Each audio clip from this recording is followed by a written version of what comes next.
당뇨인들이 많이 올 수 있는 질병이란 뜻이 됩니다. 그래서 혈당 조절 하나 하는 것은 수많은 질병을 예방할 수 있는 아주 중요한 건강 관리라고 볼 수 있습니다. 그래서 당도수가 많은 밥상은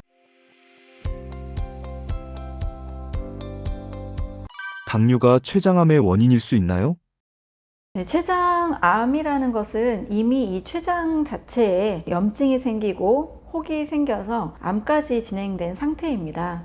그렇기 때문에 그 이전에 이미 혈당 문제, 당뇨 전 단계, 당뇨가 이미 온 상태라고 볼 수 있습니다. 췌장암 환자들이 당뇨도 잘 걸린다, 이 말은 조금 뭔가 앞뒤가 안 맞는 말이고요. 이미 췌장암의 상태라는 것은 거의 90% 당뇨인들이 많이 올 수 있는 질병이란 뜻이 됩니다.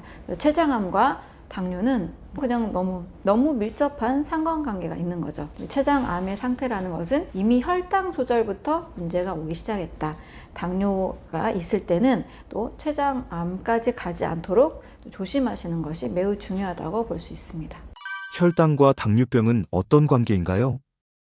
혈당이 지속적으로 상승하게 되면 결국 당뇨병으로 가게 되는데, 그 전에 고고당이라고 해서 고혈압, 고지혈증, 당뇨, 그리고 지방간까지 한 4종 세트의 질병이 같이 생기게 됩니다. 그 이유는 일단 혈당이 높은 상태다라는 것은 우리 몸에서 정상적인 상태가 아니라서 당분을 낮추기 위해 인슐린이 분비가 됩니다. 그래서 인슐린이 빠르게 당분을 낮춰야 되니까 빠르게 많이 분비가 돼서 이것을 또 온몸에 골고루 보내야 되는 그 시간이 없어서 빠르게 또 우리 몸에 저장을 해버립니다. 지나친 당분이 간에 차곡차곡 쌓이게 되면 글리코겐 형태로 저장이 돼서 지방간이 유발이 되고요. 이것이 지나치게 또 넘쳐났을 때는 혈액 속에 지방이 늘어나게 되는 고지혈증이 생기게 됩니다.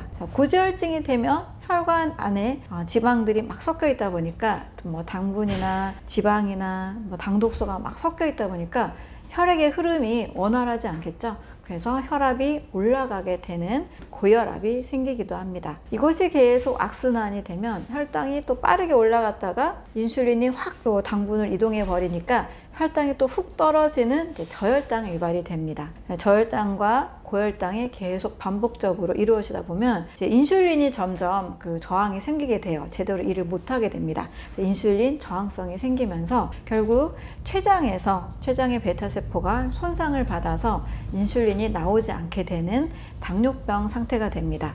당뇨병은 말 그대로 당이 사용되지 못하고 요로 빠져나간다라는 의미를 가지고 있죠. 결국 인슐린 문제로 인해서 당뇨병까지 가게 되는 거죠. 그래서 고혈당 상태, 첨가물로 들어오는 식이섬유 없이 첨가물의 형태로 들어오는 여러 당분이 많은 음식들 또는 정제된 탄수화물로 만들어진 밥빵면 떡, 이런 걸 먹을 때는 빠르게 고혈당이 이루어지기 때문에 지방간, 고지혈증, 고혈압, 당뇨병까지도 많이 유발할 수가 있습니다. 또 이 당뇨병의 결국 그렇게 또 심각한 이유는 당뇨 합병증이 원인이잖아요. 무서혈관까지 영양소가 전달되지 않는 지경까지 가게 되면 눈에서도 망막 변성이 일어나서 실명의 위험이 생기기도 하고요. 또 모세혈관으로 이루어진 신장 사구체에도 문제가 생겨서 신장 투석까지 또 이어지기도 합니다. 또 당뇨병성 발이라고 해서 말초, 우세혈관까지 영양이 전달이 안 되니까 이제 발 끝쪽이 이제 괴사가 일어나는 이런 합병증들로 발전한다는 것이 큰 문제가 되겠죠. 그래서 제가 쉽게 당뇨병은 또 혈관병이다 라고 이렇게 말씀을 드리는데요. 장기적으로는 뇌혈관에도 문제가 생겨서 치매나 알츠하이머를 유발할 수 있는 위험성도 같이 가지고 있습니다. 또 심뇌혈관 쪽도 모세혈관부터 시작해서 동맥과 정맥, 관상동맥 질환이나 뇌경색, 뇌졸중까지도 다 연결된 질환이 될 수가 있습니다. 그래서 혈당 조절 하나 하는 것은 수많은 질병을 예방할 수 있는 아주 중요한 건강 관리라고 볼 수 있습니다. 당 독소는 얼마나 건강에 해로운 것인가요?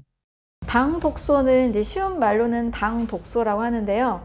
정확한 이름은 최종 당화산물이라고 합니다. 이 말은 우리 몸에서 떠도는 초과된 당분들이 다 사용되지 못하고 몸속 여기저기를 다니면서 아미노산, 단백질과 만나서 불필요한 대사 독소로 변질된 상태를 의미합니다. 이 당분들이 또 아미노산 또는 지방과 만나기도 해서 가만히 있으면 문제가 안 되는데요. 얘네들이 혈관벽이나 세포막, 여러 몸속의 조직과 장기들을 공격하는 형태로 바뀝니다. 그래서 당독소가 많은 몸은 노화가 빨라지고요. 염증도 많고 또 DNA 상태도 바뀔 수가 있고 또 체력도 지치게 되고 면역력도 떨어지고 계속 장기적으로 보면 치매나 여러 뇌혈관 질환까지도 위협을 하는 그런 위험성을 가지고 있습니다. 근데 요즘은 이 당독소를 많이 줄이려는 노력을 또 하고 계시기도 한데요. 예를 들면 굽고 튀긴 음식보다는 물에 데쳐서 먹는 방법. 쉽게 말씀드리면 튀겨진 치킨을 먹는 것보다는 수육 형태로 먹는 것, 닭 백숙 형태로 먹는 것, 이런 것들이 훨씬 더 당독소가 줄어드는 요리법이라고 할 수 있습니다. 그래서 당독소가 많이 생기는 환경은 일단 튀길 때 그리고 구울 때 많이 생기고요. 또 물에 그냥 데칠 때는 훨씬 줄어들 수가 있습니다. 또 우리가 좀 캐러멜라이제이션이라고 해서 고기를 구울 때 이렇게 노랗게까지 그 좀 튀긴 형태로까지 굽는 그런 모습들이 있잖아요. 맛있게 느껴지긴 하지만 당독소는 훨씬 더 많이 생기는 요리법이라고 볼 수 있습니다. 그래서 당독소는 초과된 당분을 먹지 않는 노력도 중요하고요. 두 번째는 조리법을 통해서 튀기고 볶고 굽고 하는 것보다는 잘 찌거나 그냥 물에 데쳐서 먹는 방법들이 훨씬 더 안전하다고 볼 수 있습니다. 당독소를 유발하는 최악의 밥상은 어떤 모습인가요? 식탁에 일단 요리가 10첩, 15첩, 20첩 반상으로 반찬이 많은 경우도 당독소가 많을 가능성이 높다고 볼 수 있습니다. 왜냐면 우리 한식 밥상은 굉장히 조리를 많이 하잖아요. 볶은 음식도 있고 튀긴 음식도 있고 또 구운 음식도 있습니다. 그리고 국과 또 밥이 있죠. 일단 밥을 많이 먹으면서 산화된 기름을 이용한 튀김 요리, 그리고 볶음 요리, 또 고기를 이제 구워서 먹을 때, 삼겹살이나 또 치킨을 먹을 때 일단 당독소의 노출은 많다고 볼 수 있습니다. 그래서 당독소가 많은 밥상은 밥과 반찬의 종류가 좀 화려한 밥상, 튀기고 굽고 볶은 요리가 많은 밥상, 이것은 당독소가 훨씬 많은 밥상이 될 수 있겠죠. 설탕을 많이 사용했을 때도 훨씬 더 당독소 위험은 올라갑니다. 집에서 먹을 때보다 밖에서 음식을 먹을 때 훨씬 더 달잖아요. 또 달기만 한 게 아니고 단맛과 짠맛이 다 강합니다. 그래서 초과 당분을 먹기가 더 쉬워지는 거죠. 많이 먹게 되고 또 이미 설탕이 굉장히 많이 들어가 있기 때문에 초과 당분을 섭취하게 됩니다. 일단 외식을 할 때, 그리고 반찬 종류가 많을 때, 굽고 튀기고 볶았을 때 이런 요리들이 당독소가 많은 밥상이 되겠습니다. 당독소가 유발하는 최악의 질환은 어떤 것이 있나요?